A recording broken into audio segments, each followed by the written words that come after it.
Hello viewers, welcome to my YouTube channel quick English in Bengali. তো আজ এই ভিডিওতে আমি তোমাদের সাথে শেয়ার করব জানুয়ারি মাসের ক্লাস 9-এর জীবন বিজ্ঞানের মডেল অ্যাক্টিভিটি টাস্ক। তো ক্লাস 9-এর অলরেডি আমি ইংলিশটা শেয়ার করেছি তোমাদের সাথে, এবং আজকে এই ভিডিওতে জীবন বিজ্ঞানটা শেয়ার করছি, এবং পরপর তোমাদের ক্লাস 9-এর জন্য সমস্ত সাবজেক্টের ভিডিও মানে মডেল অ্যাক্টিভিটি টাস্কের সমস্ত ভিডিও কিন্তু আমি পরপর দিয়ে দেবো। তাই যারা এই ভিডিওটা দেখছো অবশ্যই করে চ্যানেলটাকে সাবস্ক্রাইব করে নিও। আর এই ভিডিওটা দেখে তারপরে হয়তো দুদিন পরে তোমরা দেখলে যে আমি বাকি সাবজেক্টগুলোর ভিডিও দিয়ে দিয়েছি, তো সেই ভিডিওগুলো দেখার জন্য অবশ্যই করে কিন্তু এই ভিডিওর ডেসক্রিপশন বক্সে দেওয়া লিঙ্ক থেকে গিয়ে পুরো গোটা প্লেলিস্ট থেকে তোমাদের যে ভিডিওটা দরকার বা সবকটা ভিডিও তোমরা দেখে নিতে পারো। তো এখানে 20 নম্বরের জীবন বিজ্ঞানের অর্থাৎ লাইফ সায়েন্সের মডেল অ্যাক্টিভিটি টাস্ক দেওয়া হয়েছে। প্রথমটা কি বলেছে, একের দাগে রয়েছে প্রতিটি প্রশ্নের সঠিক উত্তরটি নির্বাচন করে তার ক্রমিক সংখ্যা সহ বাক্যটি সম্পূর্ণ করে লেখো। অর্থাৎ তোমাদের কি করতে হবে, ক্রমিক সংখ্যা সহ লিখতে হবে। একের দাগের 1.1-এর প্রথমটা রয়েছে, যে পর্বের প্রাণীদের রেচন অঙ্গ ফ্লেম কোষ তা শনাক্ত করো। তাহলে তোমরা কি লিখবে, যে পর্বের প্রাণীদের রেচন অঙ্গ ফ্লেম কোষ তা হলো বলে হাইফেন দিয়ে লিখবে, গ দিয়ে অপশনটা লিখবে কিন্তু গ দিয়ে, অপশন গ প্ল্যাটিহেলমিনথেস। তারপরটা, নিচের যে জোড়াটি সঠিক তা স্থির করো। তাহলে লিখবে নিচের যে জোড়াটি সঠিক সেটি হলো বলে হাইফেন দিয়ে লিখবে, ঘ দিয়ে টিনোফোরা হাইফেন কমপ্লেট উপস্থিত, টিনোফোরা হাইফেন কমপ্লেট উপস্থিত। আর অবশ্যই করে ঘ নম্বরটা কিন্তু দেবে। তারপরটা 1.3-এরটা বলেছে, নিচের যে বৈশিষ্ট্যটি প্রসিস্টা রাজ্যের বৈশিষ্ট্য নয় সেটি নির্বাচন করো। তাহলে লিখবে নিচের যে বৈশিষ্ট্যটি প্রসিস্টা রাজ্যের বৈশিষ্ট্য নয় সেটি হলো, লিখে হাইফেন দিয়ে লিখবে খ কোষ প্রোক্যারিওটিক প্রকৃতির। নেক্সট তারপরটা এখানে 2 দাগে বলেছে শূন্যস্থান পূরণ করো। অর্থাৎ এখানে যেটা সঠিক অপশন হবে সেটা সঠিক অপশন তো এখানে দেওয়া নেই। শূন্যস্থান পূরণ করো মানে হচ্ছে তোমাদের যে লাইফ সায়েন্স বইটা রয়েছে, জীবন বিজ্ঞান বই রয়েছে, সেখানে তোমরা পড়েছো, তাই উপযুক্ত শব্দ ওখান থেকে কিন্তু বসাতে হবে। মানে যে তোমাদের প্রথম চ্যাপ্টার যেটা রয়েছে সেখান থেকে কিন্তু এখানে দেওয়া হয়েছে। কি রয়েছে, নিডারিয়া পর্বের প্রাণীদের দেহে নিডোব্লাস্ট উপস্থিত থাকে। তাহলে নিডোব্লাস্ট কোষ উপস্থিত থাকে, তাহলে নিডোব্লাস্ট কোষ উপস্থিত থাকে। তাহলে প্রথমটা কি হবে, নিডোব্লাস্ট। ড্যাশ উভচর উদ্ভিদ বলা হয়, তাহলে মসকে উভচর উদ্ভিদ বলা হয়।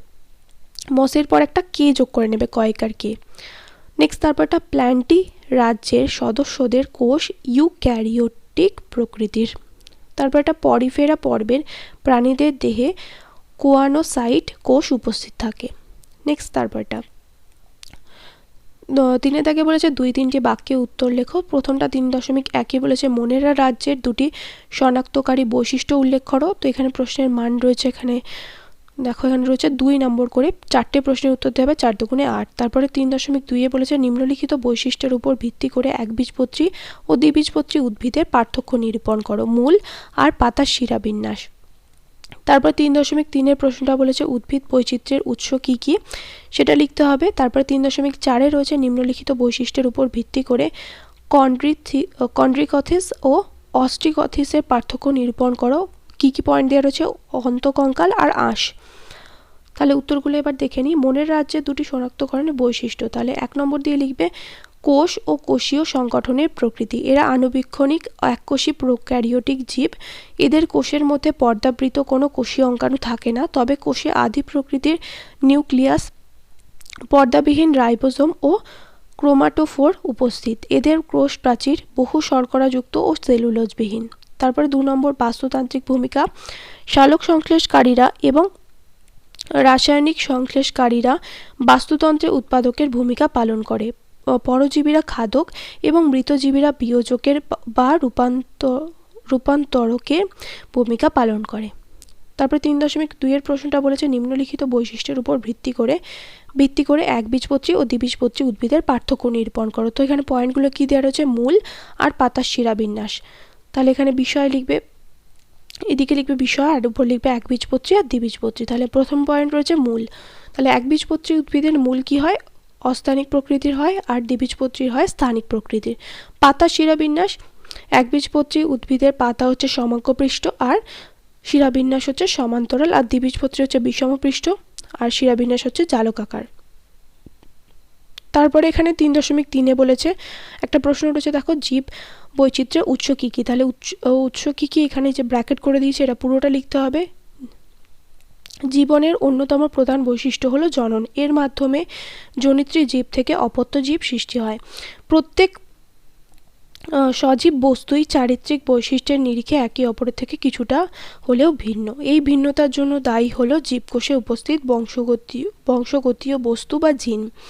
এই জিনগত বৈচিত্র্য বা বিভিন্নতার ফলে একই প্রজাতিভুক্ত বিভিন্ন জীবে কিংবা একই প্রজাতির সঙ্গে অন্য প্রজাতির মধ্যে ভিন্নতা দেখা যায়। এই জিনগত বৈচিত্র্য সম্ভব হয় জিনের গঠনগত পরিবর্তন ও পরিব্যক্তির মাধ্যমে, যার ফলে প্রকরণ দেখা যায়। এই প্রকরণগুলি জীবের এক জনু থেকে অপর জনুতে স্থানান্তরণ ঘটে। প্রকরণের উপস্থিতির দ্বারাই জীব নিজেদের পরিবর্তিত পরিবেশের সঙ্গে অভিযোজিত করে, যার ফলে জীবের প্রাকৃতিক নির্বাচন ঘটে। এর ফলে নতুন প্রজাতির সৃষ্টি হয়, অর্থাৎ জীব বৈচিত্র্য বৃদ্ধি পায়। এর থেকে বলা হয় যে প্রকরণ হলো জীব বৈচিত্র্যের উৎস। তাহলে এটা হয়ে গেল। তারপরে প্রশ্নটা দেখো, নিম্নলিখিত বৈশিষ্ট্যের উপর ভিত্তি করে কন্ড্রিথিকস ও অস্ট্রিথিকসের পার্থক্য নিরূপণ করো। তো এখানে লিখেছি দেখো বিষয়, আর এদিকে লিখবে কন্ড্রিথিকস আর অস্ট্রিথিকস। অন্তঃকঙ্কাল, কন্ড্রিথিকসের অন্তঃকঙ্কালটি তরুণাস্থি নির্মিত আর অস্ট্রিথিকসের হচ্ছে অস্থি নির্মিত। আর আঁশ হচ্ছে এদের দেহে আঁশ থাকে, কন্ড্রিথিকসের দেহে আঁশ থাকে, আর অস্ট্রিথিকসের দেহে আঁশ থাকে না। তারপর 4 দাগের প্রশ্নগুলো দেখে নাও কি আছে। 4 দাগে 4.1-এ একটাই মাত্র প্রশ্ন রয়েছে এবং সেই প্রশ্নটা হলো উভচর শ্রেণীর 3টি শনাক্তকারী বৈশিষ্ট্য উল্লেখ করো। এই পর্বের প্রাণীদের দেহে সন্ধিল উপাঙ্গ উপস্থিত থাকে। বর্বটির প্রাণীদের 2টি শনাক্তকারী বৈশিষ্ট্য উল্লেখ করো। তো এখানে প্রথম যে প্রশ্নটা রয়েছে সেটা রয়েছে নম্বর 3 এবং পরের পার্টের প্রশ্নটা রয়েছে 2 নম্বর। তাহলে উত্তরটা কি হবে সেটা এবার দেখে নিই। টোটাল রয়েছে এখানে 5 নম্বর। তো উত্তরটা একটু বড়ই হবে কারণ দুটো প্রশ্ন একসাথে রয়েছে। তাহলে প্রথমটা কি বলেছে, উভচর শ্রেণীর 3টি শনাক্তকারী বৈশিষ্ট্য উল্লেখ করো। তাহলে কি লিখবে, উভচর শ্রেণীর 3টি শনাক্তকারী বৈশিষ্ট্য হলো বা বৈশিষ্ট্য বলে হেডিং করবে। 1 নম্বর লিখবে এরা শীতল রক্তের প্রাণী। লার্ভা দশায় জলে ও পূর্ণাঙ্গ দশায় জল ও স্থলে উভয় জায়গায় বাস করতে পারে, তাই এরা উভচর। 2 নম্বর পয়েন্ট দিয়ে লিখবে এদের হৃৎপিণ্ডের 3টে প্রকোষ্ঠ থাকে, 2টি অলিন্দ ও 1টি নিলয়। 3 নম্বর এদের দেহ মস্তক ও দেহকাণ্ড নিয়ে গঠিত, তবে গ্রীবা অনুপস্থিত। এদের দেহত্বক নগ্ন প্রকৃতির, গ্রন্থিময় ও আঁশবিহীন হয়। তারপরে প্রশ্নটা কি বলেছে, এই পর্বের প্রাণীদের দেহে সন্ধিল উপাঙ্গ উপস্থিত থাকে। পর্বটির প্রাণীদের 2টি শনাক্তকারী বৈশিষ্ট্য উল্লেখ করো। তাহলে কি লিখবে, যে পর্বের প্রাণীদের এরকম প্যারাচিহ্ন করে দিয়ে লিখবে কারণ এটা প্যারা চেঞ্জ করে লিখতে হবে। তো কি লিখবে উত্তরটা, যে পর্বের প্রাণীদের দেহে সন্ধিল উপাঙ্গ উপস্থিত থাকে তার নাম হলো সন্ধিপদ। এই পর্বের প্রাণীদের 2টি শনাক্তকারী বৈশিষ্ট্য হলো 1 নম্বর, আচ্ছা একটা কথা এখানে বলে দিই যে সন্ধিল উপাঙ্গ থাকে, এটা কিন্তু বৈশিষ্ট্য যেহেতু এখানে বলে দিয়েছে তাই এটা কিন্তু আর শনাক্তকারী বৈশিষ্ট্যের মধ্যে কিন্তু লেখা যাবে না কারণ ওটা উল্লেখ করে দিয়েছে। তাহলে এখানে বাকি দুটো পয়েন্ট কিন্তু এখানে লিখতে হবে। তো 1 নম্বর লিখবে দেহ কাইটিন নির্মিত পুরু ও শক্ত কিউটিকল দ্বারা আবৃত থাকে। 2 নম্বর সংবহন মুক্ত প্রকৃতির, দেহে রক্তপূর্ণ দেহ গহ্বর বা হিমোসিল থাকে। তাহলে তোমাদের এই জীবন বিজ্ঞানের 20 নম্বরের যে মডেল অ্যাক্টিভিটি টাস্ক দিয়েছিল ক্লাস 9-এ সেটা আমি কমপ্লিট করে দিলাম এবং বাকি সাবজেক্টগুলোর ভিডিও কিন্তু খুব তাড়াতাড়ি আসছে, তাই অবশ্যই করে আমার চ্যানেলটাকে সাবস্ক্রাইব করে রাখো আর পাশে থাকা বেল আইকনটাও কিন্তু অন করে রাখো। দেখা হবে নেক্সট ভিডিওতে। চিল দেন, বাই।